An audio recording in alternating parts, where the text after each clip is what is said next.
menjelaskan bagaimana cara menggunakan obat yang baik dan benar.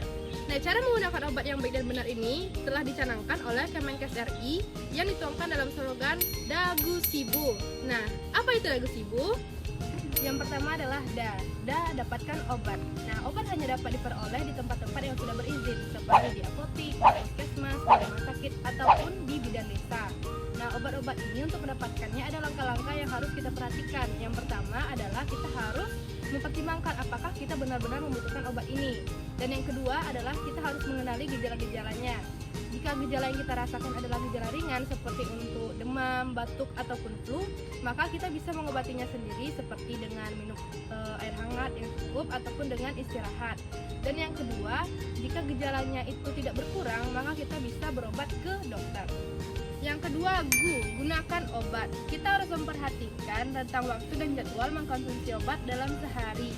Nah, misalnya terdapat perintah untuk meminum obat 3 kali dalam sehari. Satu hari ada 24 jam, dibagi dengan 3 kali peminuman, maka rentang waktu untuk minum obat adalah setiap 8 jam. Nah, kita juga harus memperhatikan seperti obat-obat antibiotik, seperti amoxicillin contohnya. Nah, amoxicillin itu harus diminum benar-benar dihabiskan dan tepat waktu. Kita juga harus mengetahui bahwa tidak semua obat itu diminum setelah makan. Ada juga obat yang diminum sebelum makan dan ada juga obat yang diminum saat perut kosong. Contohnya itu obat MAH.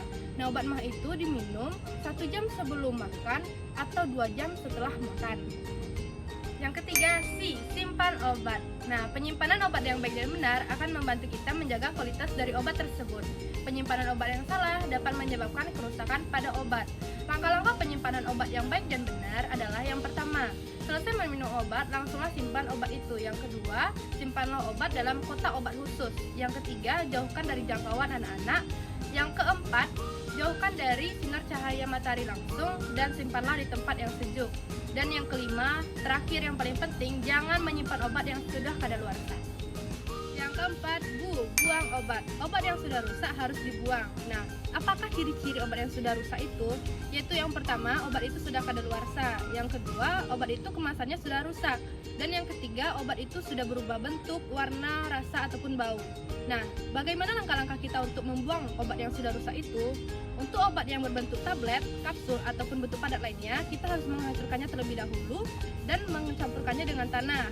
Bisa kita buang ke tempat sampah ataupun langsung kita timbun ke dalam tanah. Dan untuk obat berbentuk cairan, kita bisa membuangnya ke dalam kloset. Sedangkan untuk wadahnya, kita buang ke tempat sampah dengan menghilangkan labelnya terlebih dahulu.